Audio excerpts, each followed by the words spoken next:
tell me a little bit about that Yale-Harvard rivalry. I mean, it rivals any of them, maybe even more so in a lot of cases. Tell me what that experience was like. It was a great rivalry, and the stadium was always full. And the Yale Bowl can actually hold about 70,000 people because they used to, I think the New York Jets played there when Joe Namath was the quarterback a long time ago. So it's an ancient rivalry, and it means a lot. Now, the things that the fans yell at each other are some of the dorkiest things that you could possibly hear fans try to rip on each other for. Oh, Harvard was my safety school. It's like, okay, that's not getting me fired up.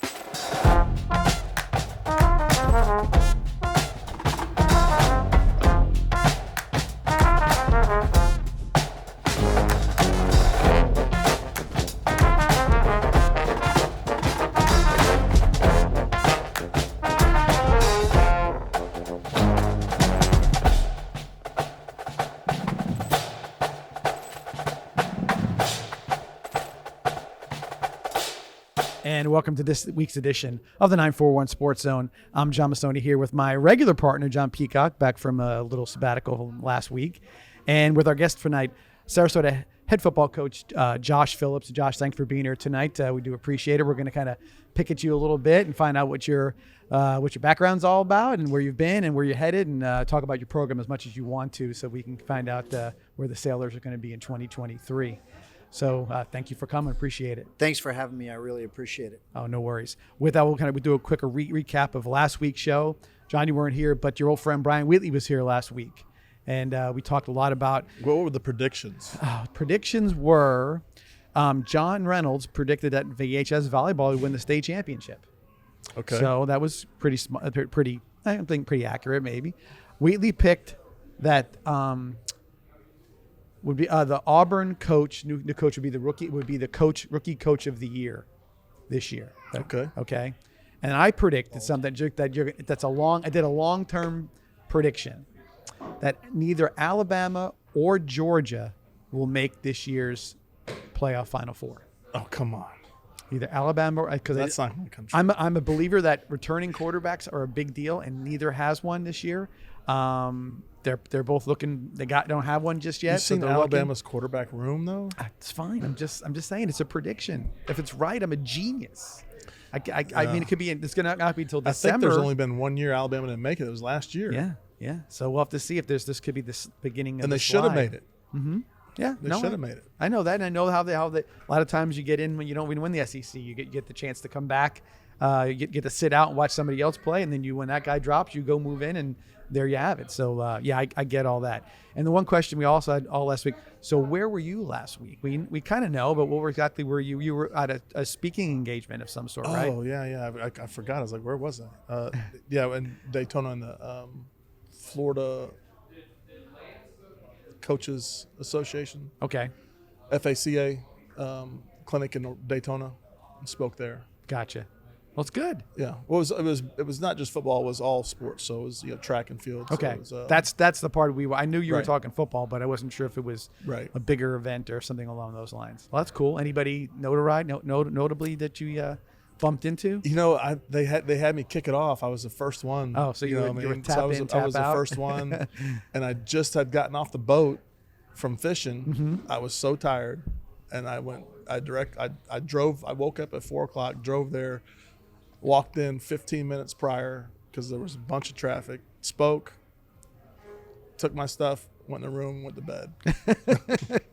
Well, you did your job. You got there on time, so that's all good. So we missed you last week, but like I said, Brian did a great job, and he took a lot about his program and some of the stuff that he was looking forward to and kind of his philosophy on things, which is kind of cool. I mean, I know that Brian's you've taken him to football coaching clinics and all that kind of stuff, and he pulls from all areas to get all his motivations. Yeah, he does a great job with all that stuff, and that's kind of stuff that I'm not real good at.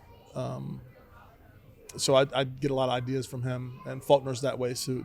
They have a lot of unique ways to motivate the kids and little things they do, and we kind of bounce stuff off each other's head and try to get some ideas. That's always good to have that group think kind of situation. So anyway, that last week's show, if you haven't seen it, it's archived on Vibrant Aspect Media. YouTube page, correct? Yes, they're nodding their head, so it's there, so you can see Brian's edition of the 941 Sports Zone. Now to you, Josh. Josh Phillips, head football coach, Sarasota High School. I got some questions. Yeah, go ahead. All right, so where'd you graduate college? Yale. Yale. Okay, I heard Harvard. No, Yale. Big rival. I graduated Big. from Harvard of the South at Georgia Southern. That's what they call it. Yeah. So Yale. And are you in jiu-jitsu? No, I'm not into jiu-jitsu.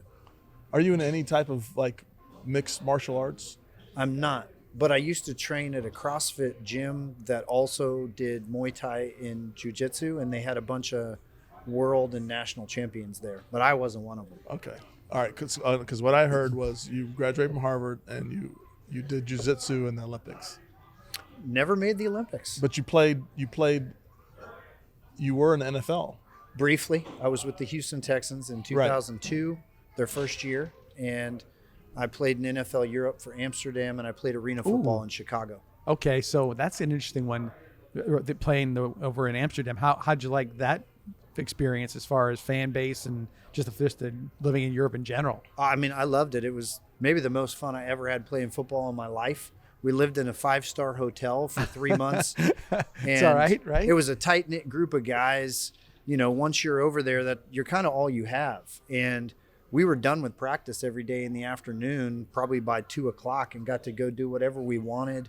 Coach gave us a couple of 4-day weekends, and, you know, guys took trips on the bullet train. And it was a blast, and it was really highly competitive. Bunch of guys that had either just been in the NFL or were trying to get in the NFL, and it was a lot of fun. And the fan base was actually really passionate. We played in Ajax Stadium in Amsterdam, and it's a soccer crowd, which is weird because they don't know when to cheer. Yeah, so they just make noise the whole game. And they had these air raid sirens, and they would make noise. And I'm like, we're on offense. Yeah. You know, they didn't get it, but they were hyped up. It's also weird playing on a soccer field. Yeah. Because it's flat. It was very flat. So that's what we've been doing in the state championship the last 2 years. Yeah. Because we're Flat playing field. in a soccer stadium. No crown. Zero Yeah. crown. It's really weird, and it's like it's as flat as a tile floor. I mean, it's unbelievably flat. So that's probably the strangest thing in the last 2 years in the state championship, how flat the ground is. No doubt. All right, so I'm going to go a little backwards with you. At Manatee High School for the last 2 years, correct? Just one. One? Okay. I saw you wore many hats, defensive coordinator, strength and conditioning coach, and also the weightlifting coach at Manatee. How was your experience at that Manatee? Obviously, in our area here, they are one of the perennial power, and they go back, 5 state championships for Manatee? So I think they have 6. Is it 6? Because they said they had one in 1915. Okay, well, No one knows about that. Who's going to argue one. about that, right? I think it was like a slap and joke. Call in his face. joke. No, because he wasn't there. So I think what they did is they one just without him? created one. Yeah. Saying they got one without him. Gotcha. So how, again, that experience at Manatee High School, how did you like that? It was a great experience. They definitely have tradition, and it's special to be part of a program that has that kind of tradition. They have great support. They have a great booster network. I know you guys do too. And a lot of great athletes. And Coach Green is a really good guy. He was easy to work for. You know, he really let me run the defense and in the weight room. And Nice. And they had a bounce back year last year. So the year before was un-Manatee-like. And I think they were 2-7, something like that. It was they struggled. We had a jamboree, Jake Price Green's first year, and they were not up to par at that point. But last year we went 6-4. We did lose in the first round to Sarasota, a team that we had beat during the regular season, which I get to coach now. But you know, we had a good year, and I think Manatee's really talented heading into this next year. They've got a bunch of talent on defense. Their defensive line is amazing, and they should have a really good year. But it was a good experience for me. I got to know this area better because I'd only been down here for a couple of years. Where'd you come from? So I was in California for 10 years coaching. I was at Cal Berkeley, and then I coached high school out there in the Bay Area. So coming back to Florida, where I went to high school in Orlando, and getting to know football down here on the Gulf Coast, you know, I learned a lot in that time. Yeah, when you're looking backwards, you had a pretty extensive length of time as coaching in California. And I did see you were from Lake Highland Prep up in Orlando as far as high school, your high school tenure as well. So you do know enough about the Florida sort of Friday Night Lights deal that Florida has. So you weren't walking into it totally blind. You had obviously experienced it as a player up in that area. And Orlando is one of the better places for high school football. Yeah, I went to Lake Highland, but I was zoned for Dr. Phillips. So if I'd have stayed in public school, that's where I had gone. And Dr. Phillips is a great program. Yeah. They're really solid. They're competitive. And then when I coached at Wagner College, I actually recruited Florida, and I recruited some kids out of Apopka. So I know Orlando pretty well, and but it's nice to be down here near the water. Yeah. On the West Coast. Yeah, I like it. Yeah, no doubt. What position did you play? In college, I played DB and corner. And then professionally, I was a safety with the Texans, and then I played both ways in arena football, wide receiver, DB. Gotcha. Yeah, and I had said in your bio that at Yale you played on both sides of the ball as well. I did. Yeah, I got to play running back and corner, and that was fun because a lot of people have to give that up. I mean, you go to college and you got to focus one way, and I don't think they planned for it that way. I was a DB as a freshman. We were not good. We went 1-9, and they were looking for help on offense, and they knew that I played running back in high school. Okay. So they asked if I'd be willing to do that, and I said, sure, but I started as a freshman at DB. So can I keep doing that? And they said, you can try. So going in, I was wearing a penny, and I keep switching sides in practice, and they figured out how to make it work. And my sophomore season, I played a lot both ways. My junior season, it was more back to starting at corner and spelling at running back. Gotcha. Well, that's got to be that doesn't happen very often at any level at college, let alone high school these days. We know how many two-way players have we had the last 10 years of that? Not very many. And it's been, and when they are, it's just situational. Yeah, absolutely. So I mean, when I saw that, I was like, well, okay, that's interesting that you have to have a lot of talent to do it and a lot of fortitude to do it, because not getting that break, you got to go back and forth, and it can be a little bit. Did you play special teams too, or did they give you a break? Okay. Yeah, so for sure. Yeah, I was on kickoff. I was on punt. I was returning punts for a little while as a sophomore and returning kickoffs for a little while, but I was a mainstay on kickoff and punt my whole career. So let's go ahead and skip right to where you are right now, Sarasota High School. Sarasota High School playoffs last 2 years. They sort of there was a little uptick for them as well. Long term, short term. I'm sure short term 2023 goals. What do you obviously looking back to playoffs, go deeper run, all that kind of stuff. But what are the goals you set for the team this year? Absolutely. So they definitely took a step forward last year. They won a playoff game. They beat Manatee in the playoffs. Yeah. And, I think that sets this group up, especially this senior class, up for success. Now, we have a tough schedule. We play these guys, which are always incredible. And I got handed a schedule when I walked in that had 6 road games and was told, find 4 home games. Good luck. So that's been hard. But we'll play who we play. And I actually feel like sometimes being road warriors is an advantage.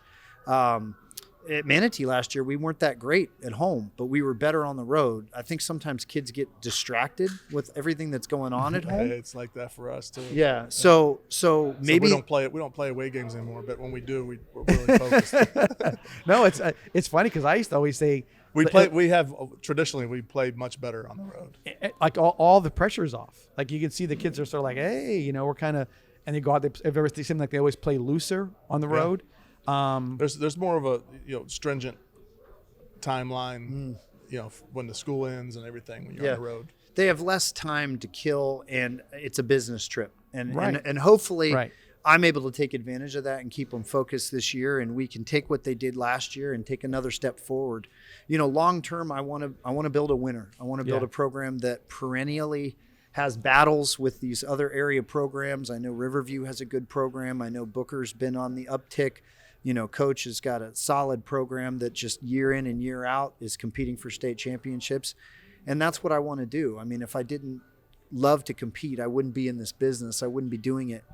But I also really want to pour into the kids and try to make a difference in their lives and hopefully set them up to be, husbands and fathers and great employees someday. So it's a mix. But you know, I have high aspirations for our team, and I think that we have a lot of talent coming back. So you know, we're hard at work getting ready for this next season. How about your staff? You got your staff together? I mean, yeah, I feel like I got a really good staff. Baraka Atkins came over from Booker. He was at Booker before, and he's an NFL guy. I mean, he was drafted by the Seattle Seahawks. He's in the Booker Hall of Fame. He brought Coach Sherman Rackley with him, which is a D-line coach that coached him back in the day. So he's been in a long time. Yeah, he's got a ton of experience. And, you know, Thor Miller's a great coach, offensive line coach. Yeah, he's still there. He's the head of the PE department, and he's my associate head coach, and I bounce everything off Thor. So he's Thor's still a Manatee guy. Yes. Originally, right? Yep. Right. Yep. Right. Yep. Yeah, he does a really good job. He coached at Manatee for a little bit, right? He did. Yeah. He's always done a real nice job. I think last year was just his second year at Sarasota, and this is going to be his third. But I think that was the biggest, you know, for Sarasota's improvement from the year prior to last year was the offensive line, and that obviously is a direct reflection of Thor. And he always did a nice job at Manatee as well. Yeah, playing them twice last year, because at Manatee I got to play them twice. That was probably the biggest thing that surprised me, is how good the offensive line was. Did he coach under Canan at all? He played under Canan. I don't think he ever played coached. under him. I don't think he ever coached under. I could be wrong though, so don't quote me on that. But Right. Okay. All right. Yeah. He does a really nice job. So anyway, I ask you real quick. I see something on the table here. Give us a little explanation about it. You got a book there that you seem to be you're the author of. And, I am.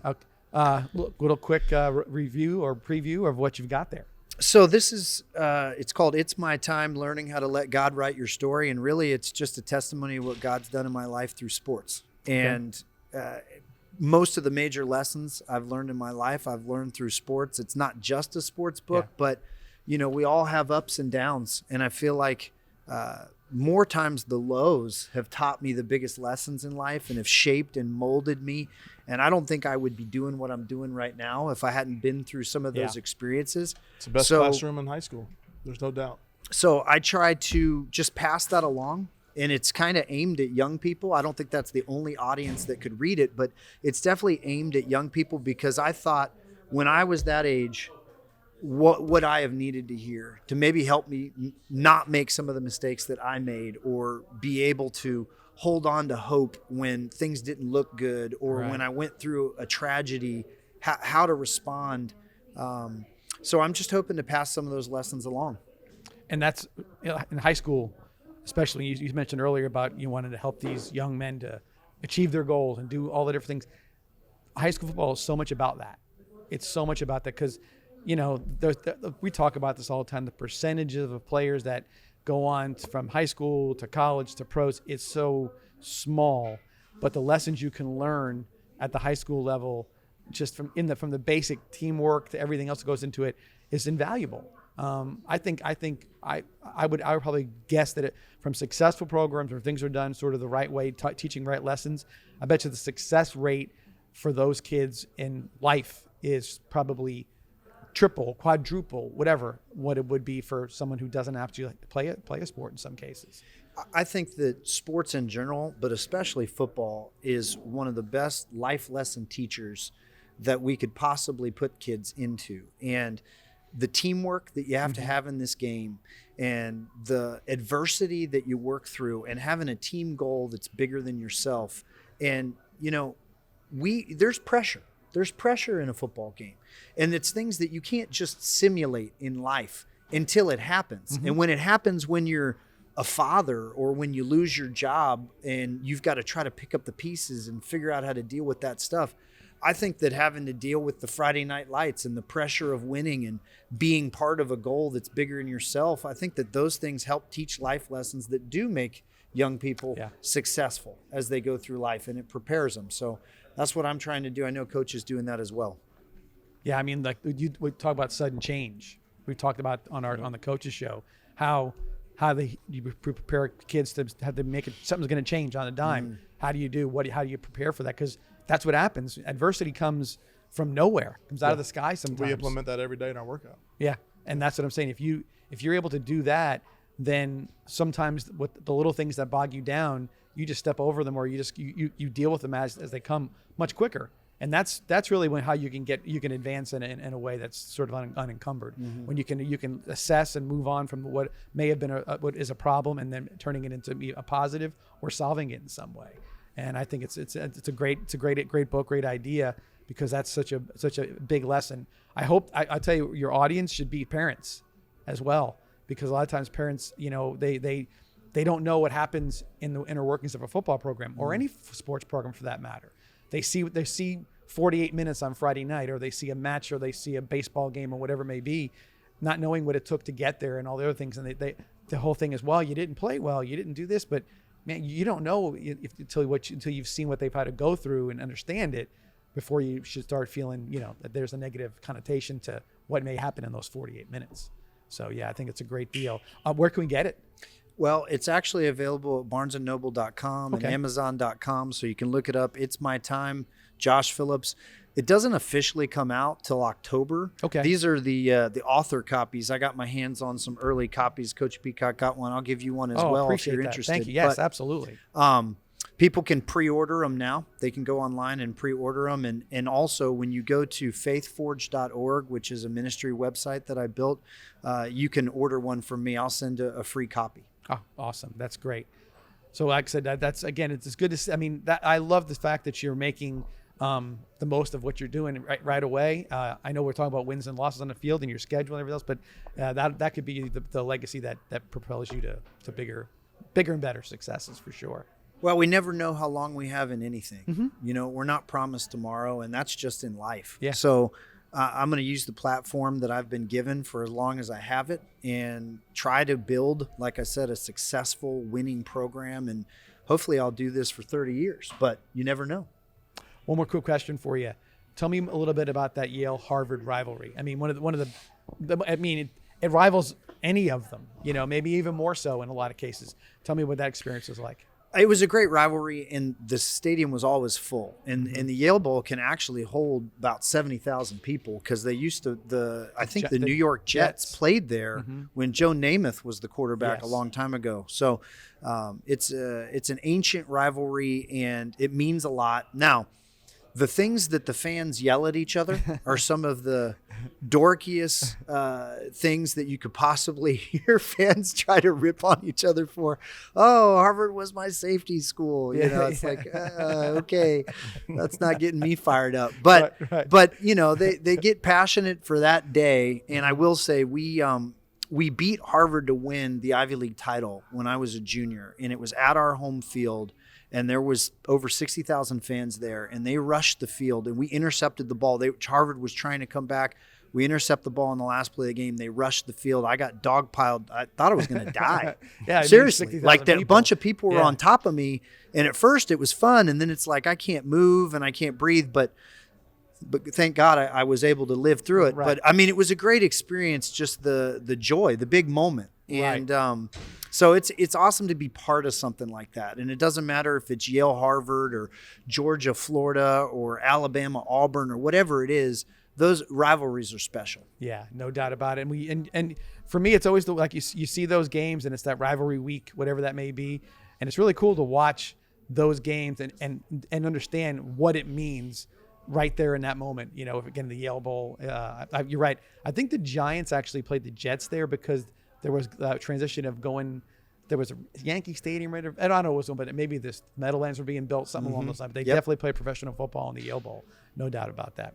All right, with that, we'll take our first break of the night here on 941 Sports Zone, and then thanking again Douglas Jeep for hosting us every week. Monty Jacobs and Greg Douglas was out here today too. Mr. Douglas, we appreciate his help as well. With that, we'll take our first break, come back here shortly, and do a little conversation. Got a surprise guest coming up. Surprise guest coming up to talk a little more about I'll be off. I do want to say I'm glad you're not in jiu-jitsu. I was thinking I got to watch myself in the Sarasota game. Yeah, the handshake line. Right. No, never. Listen, if that happened, I might have to laugh about that. With that, we'll be back here with our surprise guest and Josh Phillips in a few minutes.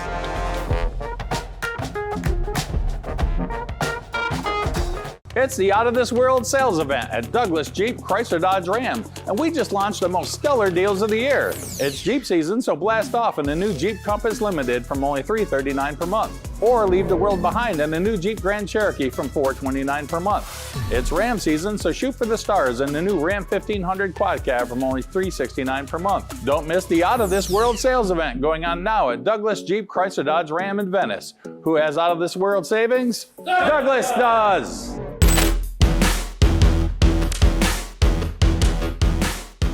Welcome back to the 941 Sports Zone from Douglas Jeep. And once again, we thank them for hosting us every week.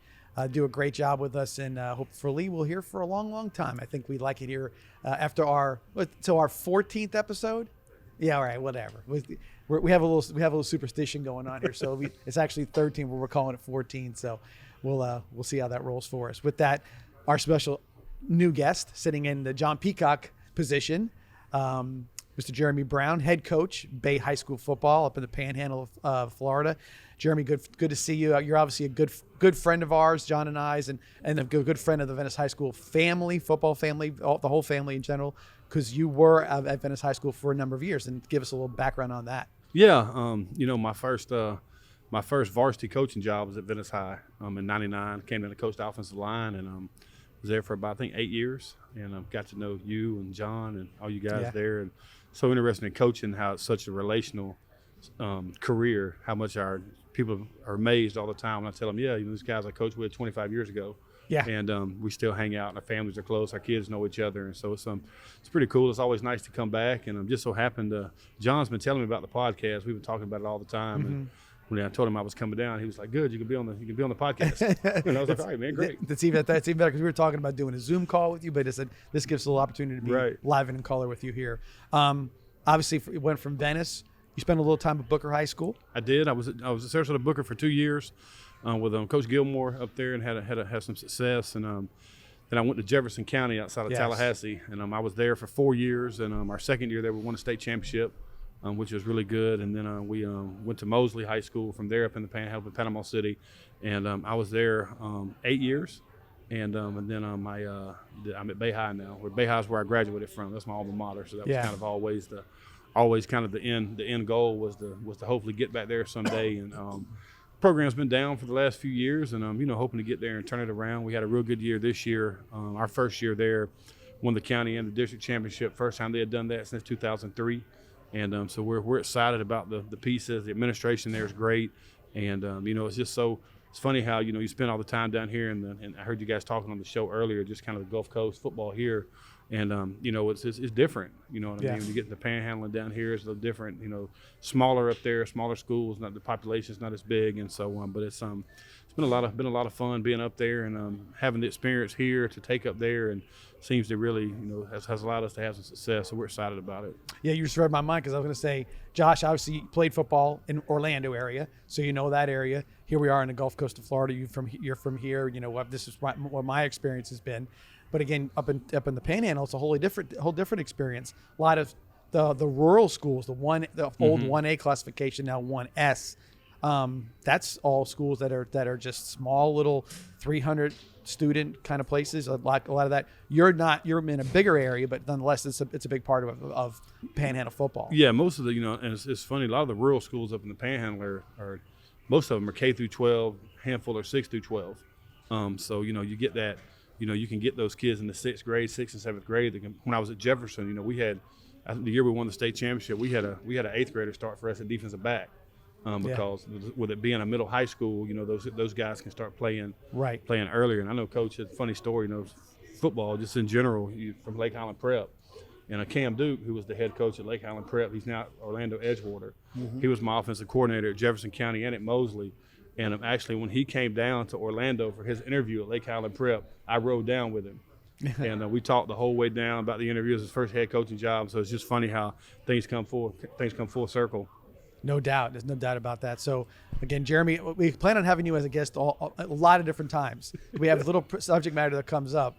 And obviously, they're not going to get to see it tonight, but you have a very interesting rapport with John. You guys have a very good rapport. I mean, I would say you probably bring out the best in him in a lot of situations. So we'll get that dynamic the next time you're on. Absolutely, yeah. We spent me and John. We spent a lot of time together over the last 15, 20 years. So, no doubt. It's interesting relationship. Yeah, for sure. There's no doubt about that. So Josh, anyway, getting back to where we're going at. This is what we call our state segment of our show. We talk a little bit, depending on what's going on. Obviously, we try to focus a little on college in this segment, but there's not much going on with the colleges as far as local is concerned. Although recruiting is hot and heavy. I don't know how you guys are seeing a lot on campus or getting a lot of phone calls, but my gosh, it seems like recruiting is a 12-month-a-year situation. How about you up in it's the same. Now with the two, with them having the 2 signing periods, it's turned into almost a season of its own. Recruiting, but we're seeing, we had a lot of coaches through the spring. We've actually got a really young tight end. He's going to be a sophomore, 6'7". He's about 190, and so he's got every school in the country. He's been to LSU this summer. He's been to Georgia. I mean, he's been to FSU numerous times. That's only about an hour and 15 minutes from us. Yep. It's really picking up, and it's changed. The recruiting's changed so much over the years. You know what I mean? With guys being able to get on campus, all the different events they have, the Friday night lights and the legacy camps and all that stuff, just to entice the kids to get on campus. So it's pretty neat. Josh, how about you? How was the spring actually for you to come through for spring practice as a head coach? A lot of people coming to see your players, and how did the spring go for you? Spring went great. I mean, the spring game didn't go the way we wanted it to go, but spring in terms of the practices and what we were able to put in and how we were able to grow as a team. And then there was 25 to 30 different college coaches that came through to recruit our guys.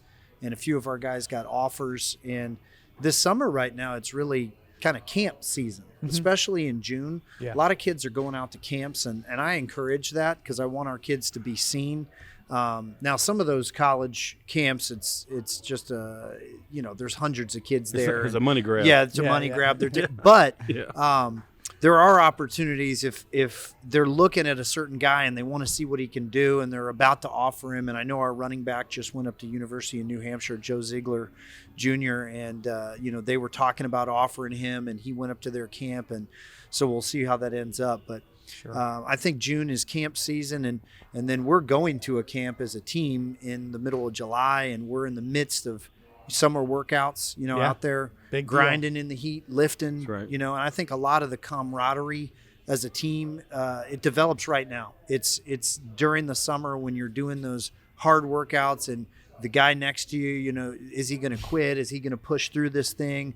That's when you see what your teammate's made of, and you need those things in the fourth quarter when it's a tight game and you're trying to pull it out. For sure. Took me a while to realize that not every state in the country does spring football. Right. My son-in-law coaches at Legend High School out in the Denver area in Colorado, and I saw him a couple of weeks ago, and I'm like, hey, how's spring going? He's like, oh, okay, good. And he's like kind of looking at me funny. I'm like, well, what about practice? He's like, no, we just do workouts. We don't do. He says, you guys, we don't have what you guys do. We don't have a full practice schedule with a game at the end and all that stuff, because we'd love to.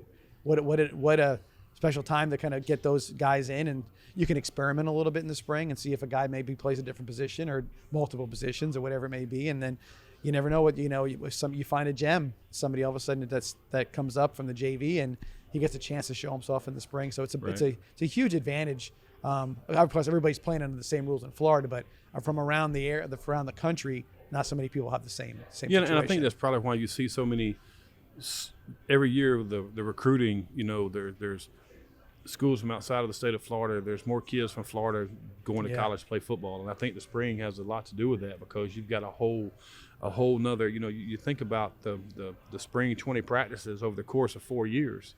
You know what I mean? That's almost 5 more weeks or 6 more weeks of practice. Correct. And the development there is huge, and it's film. You know what I mean? It's more chances for coaches that can't get down in the fall because maybe they're getting ready for a bowl game, or they're playing in the playoffs or whatever it is. Then they can get down in the spring and put their eyes on the kid, watching him run around. It makes a huge difference. It's a big difference in watching the kid run around at spring practice than maybe just out working out on the field with his teammates. I mean, practicing this is because football's football is and always will be a violent sport. Yes. And you want violent guys to play it, and the only way to see if a guy's going to be violent is when he's got the pads on. Right.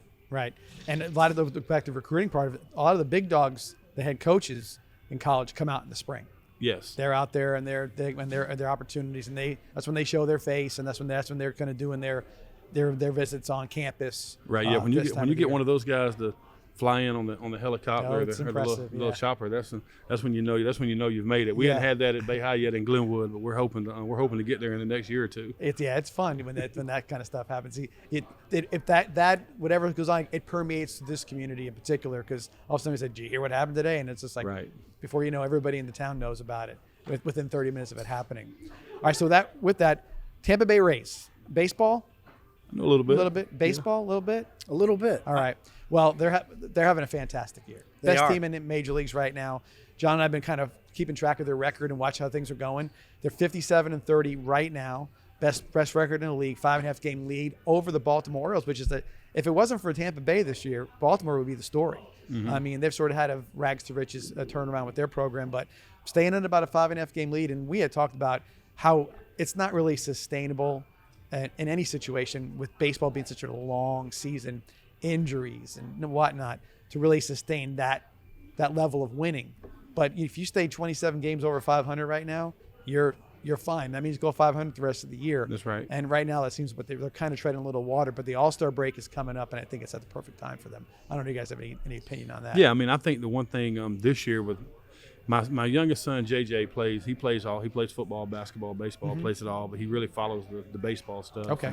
And one of the things him and I were talking about last week was how well the Rays and the Braves are playing this year. Braves as well. And they're so close together, and then you had all those years where they didn't seem that either one of them could buy a win. And now they're really competitive, and so that's a pretty neat story to me, just spending all the time down here and then up in the Panhandle. Everybody is Braves fans. Yeah. I mean, you're Braves fans. So it's pretty interesting dynamic. Josh. Yeah, the Rays have been dominant, and it's really, really impressive what they're doing.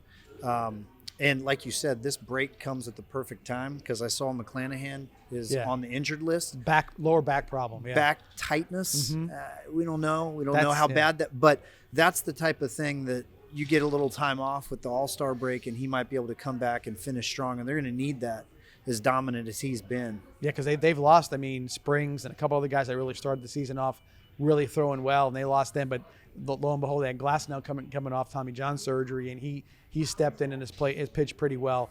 So they've got the team is built to win. I mean, all these years of moving pieces around and trading this guy for this, what are they doing? And you look at the lineup right now, and this has been a cobbled together thing, and there really isn't a weakness in their lineup from the hitting perspective. Maybe the best player on the team I've wrote down there, Wander Franco, he got snubbed. Yeah, it's odd because he's me and my son were talking, and he loves that guy, and he were talking. I think he's hit close to 10 home runs this year. He's batting right at 300. Yep. I mean, just how do you leave a guy like that off of the?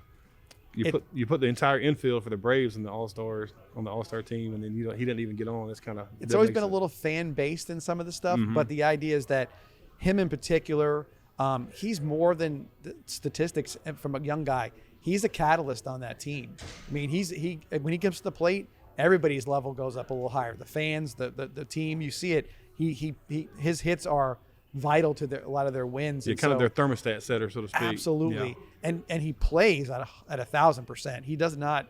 He runs everything out. Seems like. I know there's been a little bit of an issue in the inner workings of the team between him and the other star of the team, Randy Rosarina, but I think that's more like just maybe a personality situation. But how do you have 25 guys or 55 guys in the NFL or whatever without having at least some sort of personality issue? Yeah, it's every professional team. I mean, Shaq and Kobe had their had their issues, and Mike and Scotty. I mean, it's just, well, Mike and Scotty waited 40 years or 30 years to get it out there. I'm a Celtics fan, and so we a little bit of this year with Tatum and Brown and Marcus Smart. You know what I mean? Yeah. So. Well, they did something about it this year. So I mean, there's no doubt about it. But as of right now, I think both those guys see the bigger picture. I mean, I would imagine so. And one guy in particular, talk about what you guys do. Kevin Cash has been just a diamond in the rough. They found him in Cleveland's bullpen coach, and offered him the job. People were like, what? You're replacing Joe Madden with a bullpen coach? And he's been nothing but maybe even better than what Joe Madden did, which is high praise. I don't know, you guys, what you think of his philosophies and how he manages things. Well, I just think that pitching is so important in the sport of baseball, and what he's been able to do with those pitchers and how they've been so consistent and they've been able to come in and close games. He's obviously bringing value to the Rays. Oh, 100%. Yeah, I agree, and I think too. The kind of that, just establishing that kind of that Rays culture. You know what I mean? The type of guys they draft, the type of guys they bring in through their system. Like you were talking about their hitting. Like, they got athletic guys that they put the bat on the ball. Right. And if, I didn't play a lot of baseball. I played Little League growing up, but I've had some really good baseball coaches who have always told me that, man, if you can put the ball in play, you got a chance. Yeah. You know what I mean? Just put it in play. That's right. And they do that, and they're having a lot of success doing that. We had a really fun conversation, one of our first episodes of our shows with the 941 Sports Zone, where we try to explain analytics to John Peacock because he wasn't quite sure about the whole analytics thing. Yeah. What are you telling me? He's like, well, in this situation, they get the numbers and they do this. So he's like, well, what do they need a manager for? But in this case, while analytics provide, a pretty good, useful tool in certain situations, now they have the players and the manager to make all those analytics sort of shine. I mean, they're not always going to be right. It's percentage baseball, percentage decision making. But in this case, when you got the right mix of players, guys who can make it work, this is where analytics really starts to shine. You see with the Rays now. That's right. Absolutely. Yeah, so no doubt. So with that, the Rays are going to be on a break here soon. All-Star game coming up. See how things roll out. Again, we get to start the end of August, early September. You'll know exactly where they're going to be standing and see how far they go. With that, we'll take our second break of the night here at Douglas Jeep.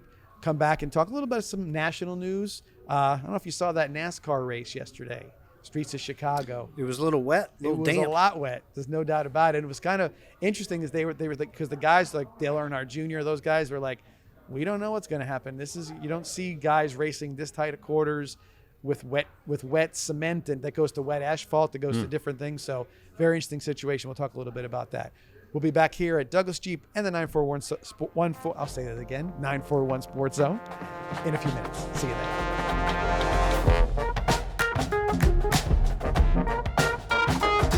It's the Out of This World sales event at Douglas Jeep Chrysler Dodge Ram, and we just launched the most stellar deals of the year. It's Jeep season, so blast off in the new Jeep Compass Limited from only $339 per month, or leave the world behind in the new Jeep Grand Cherokee from $429 per month. It's Ram season, so shoot for the stars in the new Ram 1500 Quad Cab from only $369 per month. Don't miss the Out of This World sales event going on now at Douglas Jeep Chrysler Dodge Ram in Venice. Who has Out of This World savings? Douglas does!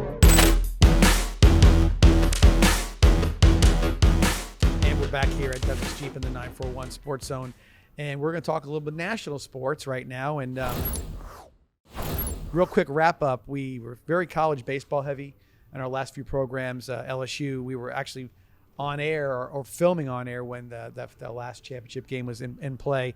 LSU with a big victory over Florida, 18-5 win for LSU after the 24-4 victory for Florida the night before. And LSU, I mean, came in as the 5 seed overall, but man, they were the best team in the country. They were special. Unbelievable. You just watch the one kid Skeens, the pitcher, who didn't have to pitch, which I'll get a question with. That's ugly. He didn't have to pitch. They want him to pitch. He could have pitched. In that situation, coming off 3 days rest, he's never done it before. Do you trust the kid's arm? You trust what he's doing, or do you protect him from his own self as a coach? What would you have done in that situation? National championship on the line too, so it's a big decision. That's tough. I might have him warm up and see how he feels, and then put him on a pitch count, because that last game, literally, you got everything but the kitchen sink. I mean, what do we got to do to win? Now, you don't want to put a kid in a bad situation, and if he doesn't feel great, you don't want injury. You don't want to see that happen. Right. So, I might have warmed him up and seen how he felt and had a plan for, all right, here's the guys that we have. Here's everybody on deck. Here's how many innings I think I can use this guy if we need to, something like that. Fortunately, fellowship didn't happen. How about you? Same idea? Yeah, I think a lot of it depend on, as a coach, your staff. You know the guy you got coming in behind him. You know what I mean? And I think, like Coach said, I think you you warm him up, and if he says, "Coach, I'm good," then I'm going to listen to him. Right. You know what I mean? Because I don't think he was going to do anything to hurt himself. No. And so I think, if you get to that point where if he says, Coach, I feel great, I can go, then I would have let him go. Yeah, and the question too was, he's a starter. Should you have started him on a pitch count, get him out there, see what happens, or did they save him? They wanted to go with the role of the guy, the stopper or the closer or whatever he was going to be. But nonetheless, they didn't have to worry about it because that game was out of hand by the third inning, and LSU, deservedly so, national champions in college baseball. With the break, we talked a little bit. I mentioned a little bit about NASCAR racing on the streets of Chicago. Just a tough situation weather-wise for them. You get a lot of rain and a very new street course where there's different pavements and concrete and whatnot.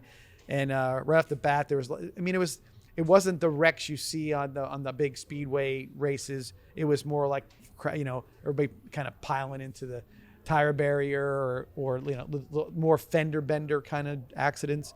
But nonetheless, they carried it out, and some of the specialists that were in the race ended up kind of showing why they were specialists in that race and doing very well. Josh, you had an interesting scenario, a little bit about your book and a little bit about your opportunity to actually be a NASCAR pit crew person at some point in time. Yeah, so when I was finishing up coaching at Wagner College, I had an opportunity to go back to Joe Gibbs Racing and be part of the pit crew and maybe have a chance to work my way up. Didn't end up taking that opportunity at the time, but my parents had worked for Joe Gibbs Racing for 20 years. And actually Dave Alpern, the president of Joe Gibbs Racing, wrote the foreword to my book. So it's funny we're talking about NASCAR because I grew up going to the Daytona 500, and I actually got to be in the pits and watch at one point. Back when the Joe Gibbs Racing team had Dale Jarrett. That's a ways back. I got to hang out with Dale Jarrett in a trailer at one point, and just so at the time I didn't even know what that meant. I was like 11 or 12 years old, but it was an incredible experience. And Joe Gibbs and his whole family and the Joe Gibbs Racing family have been great to me throughout my life, so I'm very appreciative. Yeah, very successful in a lot of arenas, Joe Gibbs, as far as obviously his NFL career as a coach was, legendary, and then goes on and puts together.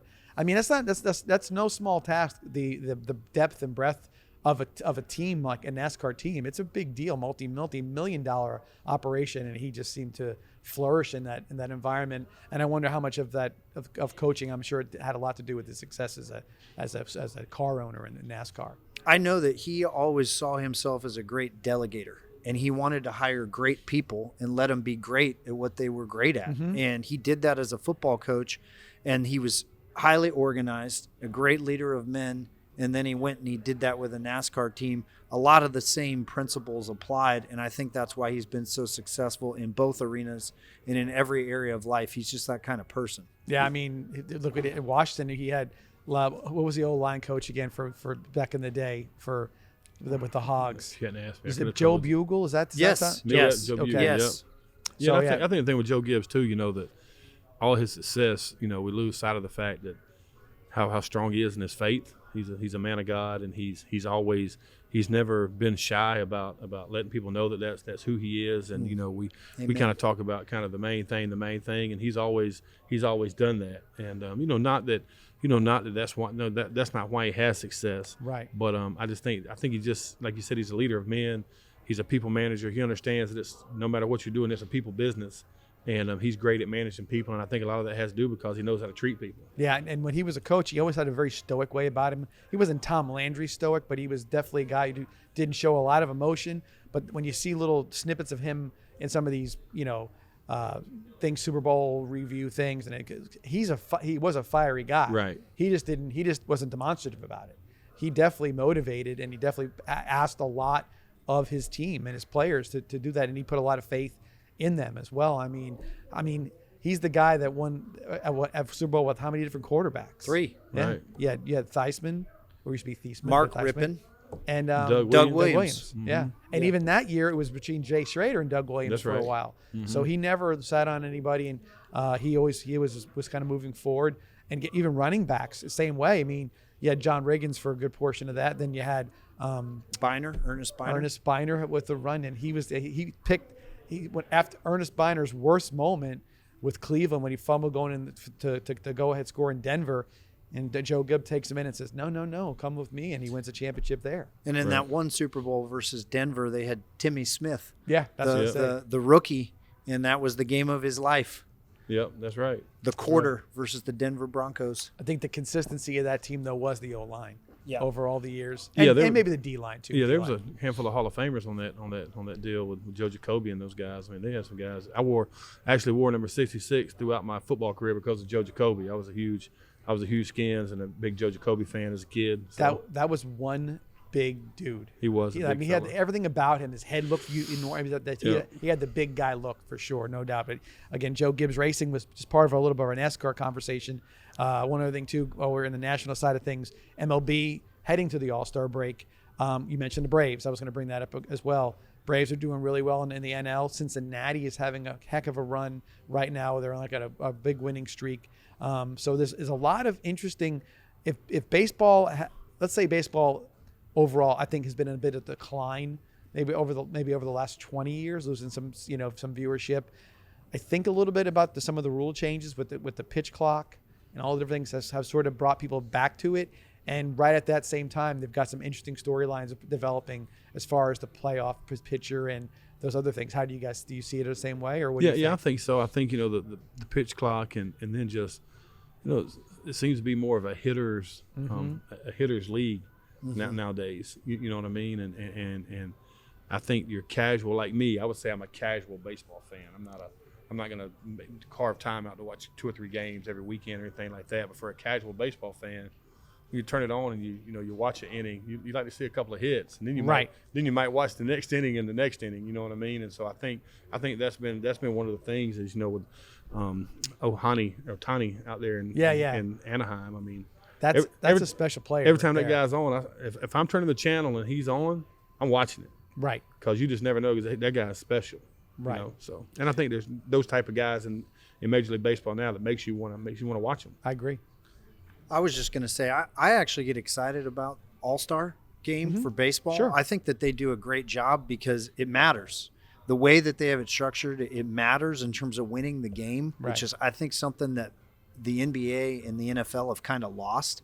Their All-Star games really aren't that interesting. Plus, you talk about hitting. I've always loved the home run derby. Absolutely. I get fired up about the home run derby, and I can think about some of the great performances like Mark McGwire and Sammy Sosa and guys like that, Albert Pujols. I mean, we go on, but some of the performances guys have put on, and they just keep bombing away, and I get kind of excited about that. I'm a casual baseball fan too, but that's something that I'll turn on the TV to watch. No, and it's something to it. I mean, you saw the in the mid-'90s, which ended up being the steroid era for baseball.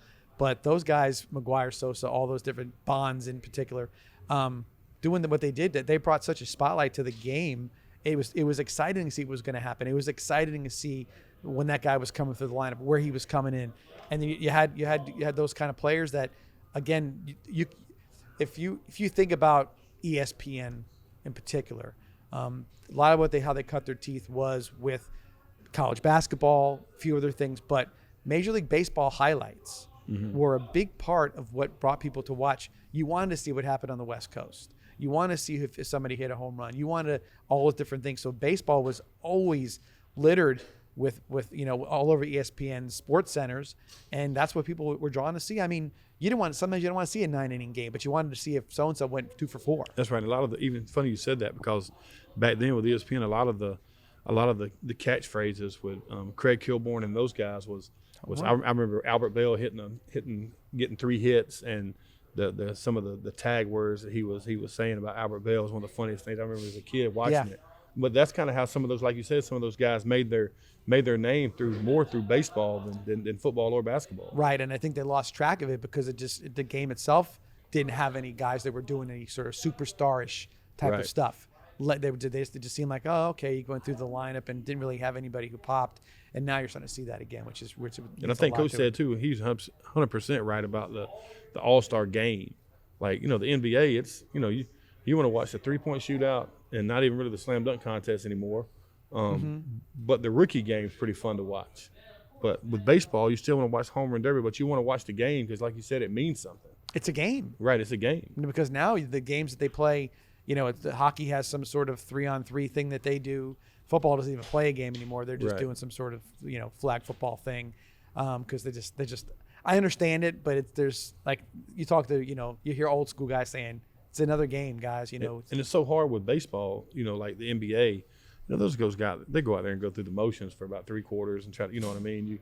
You kind of help that, you can help the guy on the other team have some success. Right. You can't really do that in baseball. I mean, if I'm going out there and pitching and I'm in the All-Star game, I want to throw strikes. I want to get right. people out.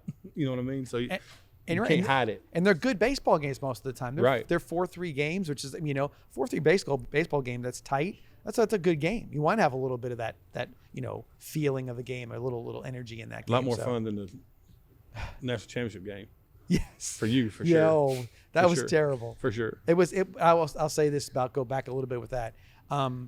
Just seemed like once LSU got the lead, that from the coaching staff to the kids, seemed like Florida just got like the pin got in their balloon and it just all the air came out. There was no energy. There was nothing. It seemed like everybody wanted to get it over with, and that's unfortunate. But it's going to happen. It's going to happen sometimes. And I think they held themselves well. I think as a matter of fact, I think the whole college baseball tournament was one of the better ones I've seen in a long time. It was a lot of fun. Yeah, because and again, presented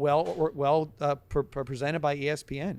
They had it all over the place, and they did a great job with softball as well. Right. The girls softball situation was pretty cool to watch, with Oklahoma's story being there, and there's a lot of things going on with that. So well documented, well done. And then the girl from Oklahoma that was so good transferred to Nebraska. Yeah, she wants to go home. Crazy world we live in. She said I've been seeing all kinds of Google feeds because I looked at one article or whatever, but she's like, no, I just I'm just want to be closer to home. I accomplished what I wanted to accomplish there, and going to try to win a national championship in Nebraska, which tells you how important pitching is in softball. Right. She probably can do it if she wanted to. That's exactly right. She's got good.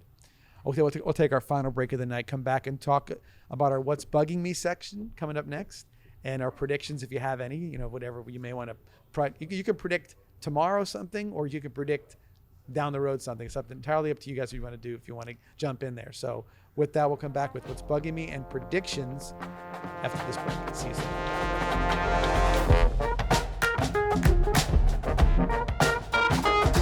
It's the Out of This World sales event at Douglas Jeep Chrysler Dodge Ram, and we just launched the most stellar deals of the year. It's Jeep season, so blast off in the new Jeep Compass Limited from only $339 per month, or leave the world behind in the new Jeep Grand Cherokee from $429 per month. It's Ram season, so shoot for the stars in the new Ram 1500 Quad Cab from only $369 per month. Don't miss the Out of This World sales event going on now at Douglas Jeep Chrysler Dodge Ram in Venice. Who has Out of This World savings? Douglas does!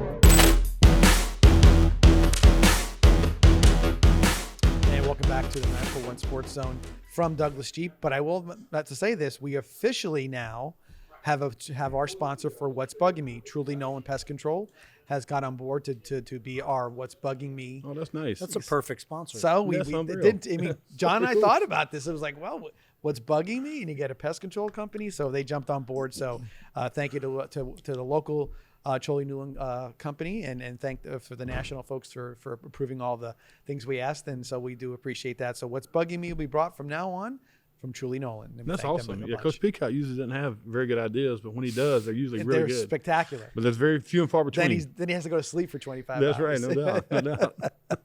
So with that, I'll start at the end over there. Coach Brown, anything bugging you tonight? Yeah, it's bugging me, and it's been bugging me for a while. I'm an Auburn fan. You know that. Right. It's been bugging me for really since Nick Marshall was there, why Auburn can't find a quarterback. Okay. Every year I'm like, man, can we find somebody that can complete a forward pass? Like, can we?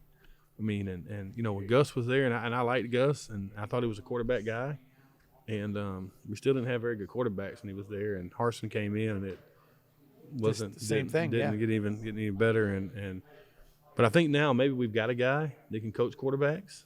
So I'm excited to see what we put at that position this fall, because if we don't do any better than we have been, it's gonna be a long year for us Auburn fans. Do you think Malzahn's offense was gimmicky, and maybe guys who didn't really buy into the running around or whatever he was doing? I think the I think Nick Marshall was the best quarterback that Gus had. Yeah. And led us to the national championship game. And I think that's because Gus was comfortable letting Nick do what he wanted to do within his offense. Mm-hmm. I think what happened over the years is you're not going to have the prototypical quarterback playing that type of offense.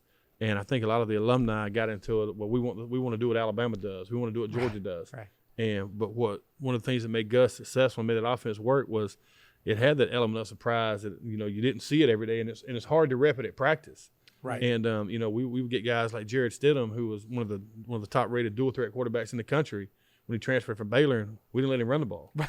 We got Bo Nix and again, one of the top dual threat running quarterbacks. Keep him in the pocket. Wanted to make him a pocket passer. Mm-hmm. And it was like early in Gus's career, he was okay with Nick Marshall running around, running the read option stuff, but making plays with his legs. And it was like Gus got this pressure from the alumni and the boosters that, hey, we want this thing to look cookie cutter like Nick Saban and at Georgia, and it didn't bode well for him. Yeah, because they were saying, "Oh, you're 8-4, that's great," but they're 12-0 and they're doing it this way. Right. So why don't you try? Right. Yeah. Right. So I get that.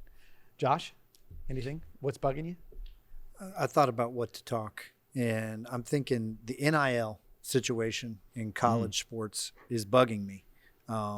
And there's elements of it that are trickling down even to the high school level. But all those scouts, all those college coaches that we talked about earlier that came through during spring ball, I had some conversations with them about it, and it's hurting them. Even Nick Saban didn't like it in terms of he was calling out Jimbo Fisher at Texas A&M. He was the first guy who didn't like it. And I'm all for guys getting compensated. I mean, heck, I was in NCAA football in 2000 or whatever. I never got a penny. I would like to have gotten paid for being in the game. That would have been cool. Sure. But it's going to be just about who has the biggest booster club or people they're willing to spend money, and they're spending millions of dollars sometimes on people that aren't even that great of a player.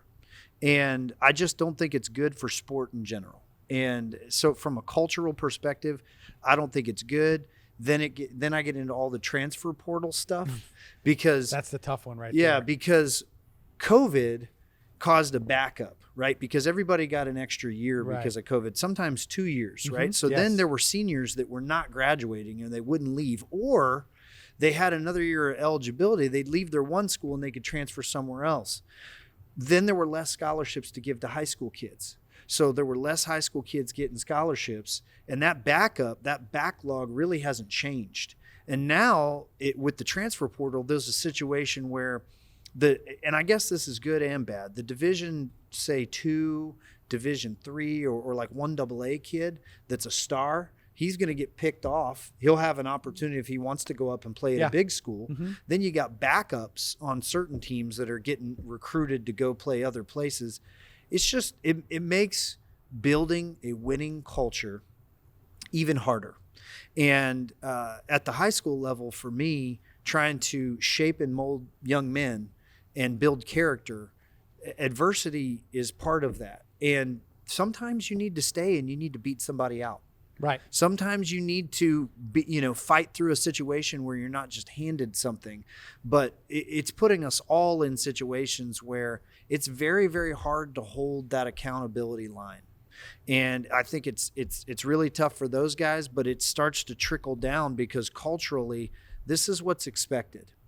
And so that bugs me. Yeah, no doubt. And quarterbacking is one of the harder things right now because if you're the backup somewhere, you're the starter somewhere else. If and they're coming after you to get you to come over. So that's a very big deal. And talk about accountability. I'm a Florida fan, obviously. We talked about Florida. They got the best guard in the portal, a kid out of Baylor. He had a rough run of it 1 week, and they put him in second string. He quit, ready to go in the portal again. He said, "You can't. You got to sit out a year." And he came back. So the accountability was because he got stuck in a rule thing. It wasn't because he changed his mind. He couldn't go anywhere. So those kind of things. I think the portal, in particular, the NIL is stickier wicket. But the portal, they got too many windows to go through, if you know what I mean. There's a window this month and a window this time. And I think, too, I think the same thing with the NIL, the same thing with the transfer portal.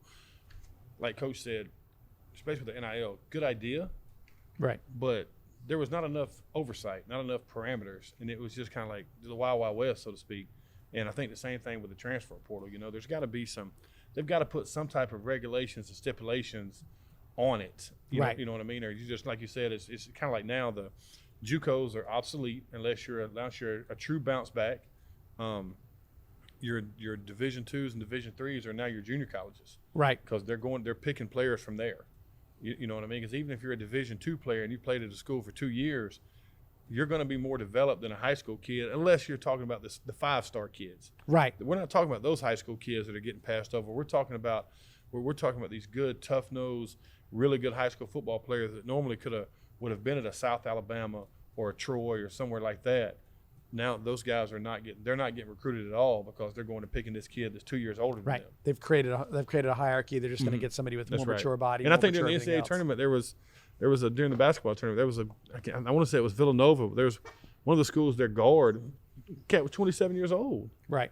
They're playing against 19-year-olds. I'm like, well, yeah. Did he go on a mission? Was he at BYU first? Or? No, he wasn't. Okay. He had played at like 4 different schools, but he got the 2 COVID years, and I was just like, man, that's wild. Make a career out of it. Yeah, getting paid too. Yeah, like Stetson Bennett at Georgia. Yeah, he's my age. Exactly. And he didn't go play baseball like Chris Winkie did. He just hung around football fields. Exactly. Yeah, exactly. No doubt.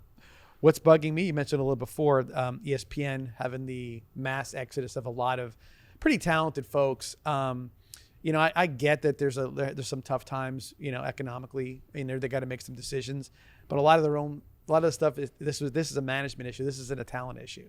The people that do that are there are people out front are extremely talented. Some people I get a little frustrated watching SportsCenter sometimes, where they get a little silly with some of the stuff, but a little more so than they did in the past. But I heard an interview with Neil Everett, who just left ESPN on his own volition not long ago. He's like, it's just not the same anymore.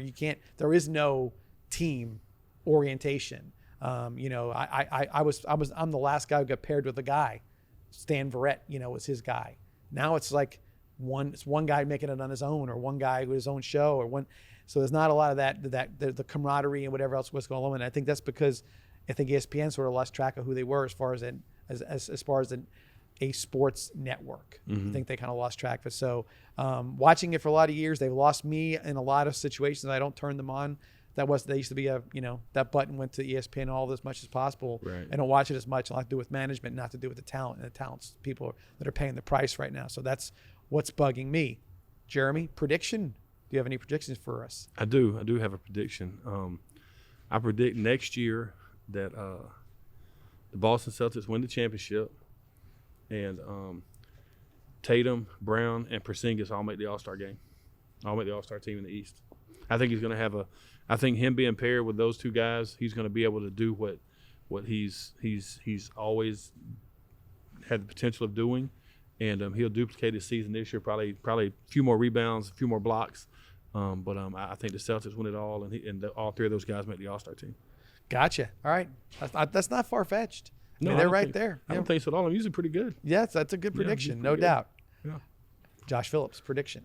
Well, if Porzingis can stay healthy, no doubt, which is always a question mark with him, but they had to do something. They were so close.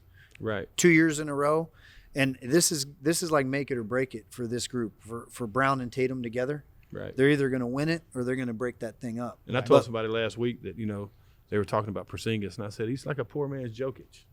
Yeah. You know what I mean? Like, yeah, he's a little bit lighter. Like a poor man's Jokic, you know what I mean? But he brings some he'll space the floor for Boston and not let people, Bam Adebayo, those guys, they won't be able just to hang out in the lane. Right. He would be smart to sit down for this summer and watch a lot of the Joker's film. Yes. You should go try to train with him. Right. Something, because, him and Dirk. Right. You got to go train with both of those guys. Right. No doubt. So my prediction is about basketball too, and I'm a Bay Area fan. I lived in the Bay Area in San Francisco Bay Area for over 10 years. So I'm going to predict that the Golden State Warriors are better this year after the Chris Paul trade than they were the year before. They still need a little bit of depth on their bench. They need a big man, and they're trying to get him in free agency, and I don't know who they're going to get. There's lots of rumors about it. Sure. But I actually think the Chris Paul trade makes him better. He's got to stay healthy too, and obviously he's up there in age. But I think he's going to make that bench unit significantly better. He wants to win. He's hungry for a ring. And I think the Warriors got one more run in them. I do too. I think they're going to they sort of this last year motivated them a little bit. I think Denver motivated him a little bit. So we'll see how that works. I agree. I read a stat the other day about Chris Paul, and throughout his career, every time he's went to a new team, his first year there, they win more games than they did the year before. And if he does that at Golden State, then they're right in the mix and winning the West again and having a chance to win a championship if he does that. And they're going to get and the thing is, they don't need an all-star center. They just need a guy that can block some shots and can get out and rim run. Yep. If they get a guy that can rim run, they'll be successful. Yeah. Because Chris Paul will get them the ball. No, you're absolutely right. So right now we tape the show on Monday nights, July 3rd. Tomorrow is July 4th. Biggest sporting event on the July 4th is what?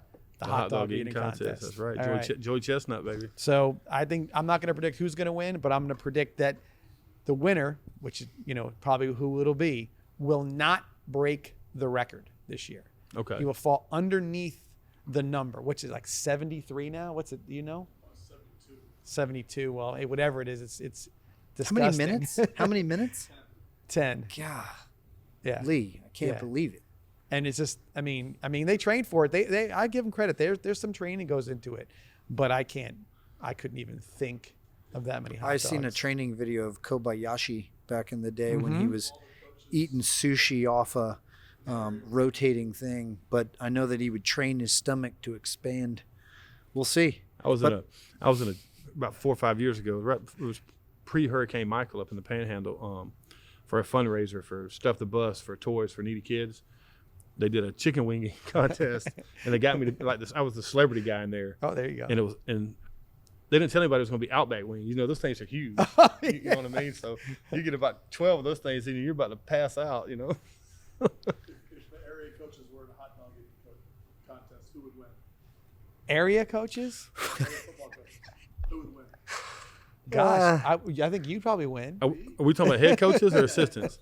Oh, I was going to say Lucius Bonner for sure if we're talking about assistant coaches. I can't say it. I don't know. I got a prediction for it, but I don't know if I can say it. How many coaches are there in the area? They got 6 coaches, right? Smithers, Littles, you. I've hung out with Smithers before, and I feel like he definitely could. Got it? He'd definitely make a run at it for sure. Hot dog eating contest? All right. He's a competitor. He's a competitor. No doubt. Yeah. Georgia Southern alum. There's no doubt he can knock back some hot dogs. Well, that may be something we decide to do. Maybe on media day, we have our media day. We'll have some hot dogs and see if we can have some. Let me know because I want to. Let me know. I want to come down for that. Yeah, I thought. Well, listen. I'd like to be here for if that. If it happens, a lot of people want to come down for that one. So, Josh, one more time, talk a little bit about your book, where we can get it, when we can get it. Give us an idea what all that stuff. So if you go to faithforge.org, you can get a copy of it now. I'll send you a copy. You can also go to barnesandnoble.com and look it up. It's My Time, and you can pre-order it, and it'll come in October. So that's where you can find it. Amazon.com too. Great. All right, guys, thank you very much. Jeremy Brown, Bay High School head football coach. Thank you for being here. Appreciate Many more it. times. We'll see you here, I'm sure. Either Zoom or here or wherever we can get you on. For sure. Josh Phillips, Sarasota head football coach. Thank you for being here. Thank you so really much. A pleasure. Great luck this year for you, except when we'll see how things go. I know. And John Peacock in the production crew right now over there. Thank you, John, for being here as well. With that, we are going to wrap up. Thank you for joining us on the 941 Sports Zone this week. See you here next time from Douglas Chapter.